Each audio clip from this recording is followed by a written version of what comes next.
Halo Infinite released on December 8th, 2021. It had a controversial launch for the free-to-play multiplayer, the repetitive campaign and the monetization system. But how is it for someone who has not played any Halo games 3 years after the original release?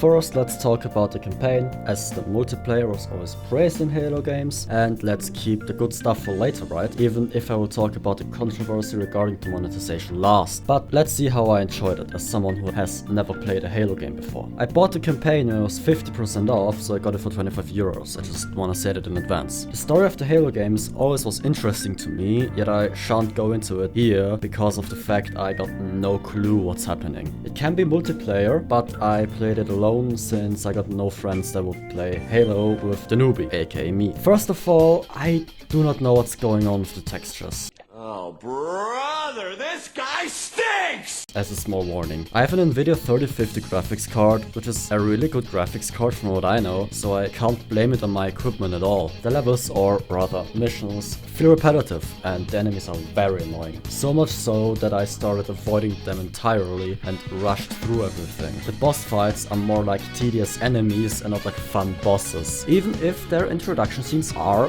kinda cool. The fact that the missions are structured weirdly means I do not know where things are, even with the AI scan the game offers you to orientate yourself. I do enjoy the style and see the potential that it has, yet all of what I just mentioned is all that the campaign offers, and it makes for a very daunting and annoying to play campaign that it didn't even bother to finish. It is by far not worth the 50 euro price tag, which it also wouldn't be worth anyways due to it being only 10 hours long. The multiplayer is free to play, which I think is a good thing, right?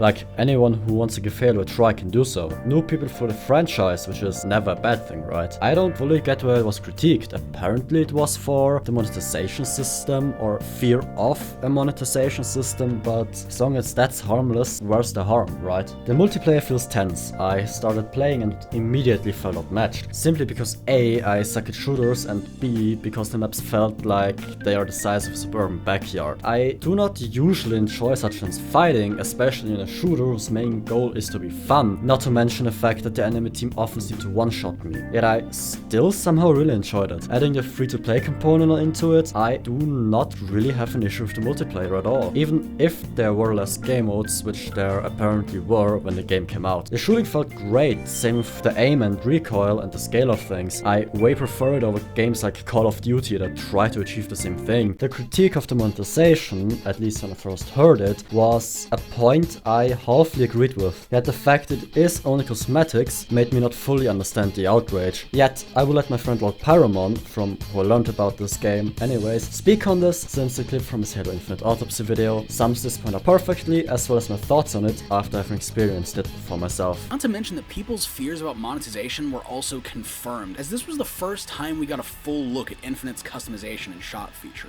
Gone are the days of earning armor pieces naturally through gameplay and achieving feats as a player. Now, all cosmetics have a price tag. There are two ways to unlock cosmetics in Infinite. Either pay $10 for the season's battle pass and grind for the armor you want, or you can buy bundles from the shop that may or may not have the armor you want because the shop never has everything at the same time. Yes, there may not be scary loot boxes anymore, but in its place we have a method that's just as, if not more, scummy.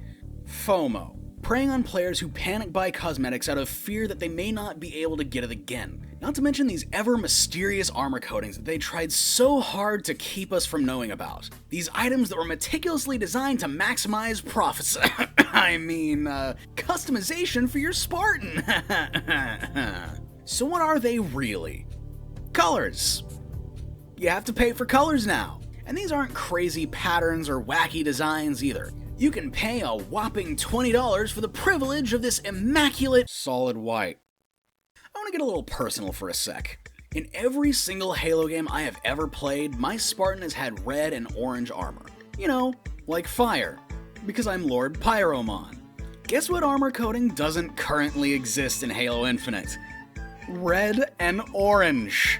With this system, I'll have to wait primordial knows how long for 343 to eventually give me the opportunity to buy the colors that I want. The colors that I always use. and even then I'll still have to pray that the armor coding is even compatible with my preferred armor core, because 343 decided to lock off armor pieces to certain specified cores, reportedly due to issues with the rig and to reduce clipping, which is a bold-faced lie considering the multiplayer bots are also able to mix and match armor cores just fine with little to no clipping at all. This is clearly just a way to justify selling players the exact same item a second time on a different core. Shout out to Pyro for allowing me to use his clips and avatar, as well as convincing me to finally make this video, as I wanted to do it for like 2 years and he helped me finally bring myself to do it. Please check him out after this video, as he does what I do just better. Halo Infinite is great in regards to the multiplayer, yet the campaign is not good at all in my opinion. I try to enjoy it, yet due to all you see when you play the main missions, being alien tech and alien architecture, as well as the same few enemies, it gets repetitive extremely fast. If you made it to the end of the video here, I think you should subscribe. Can't have been that awful, right? But check out my other videos too, we kinda do videos like this quite a lot here. So with that, sayonara and ciao,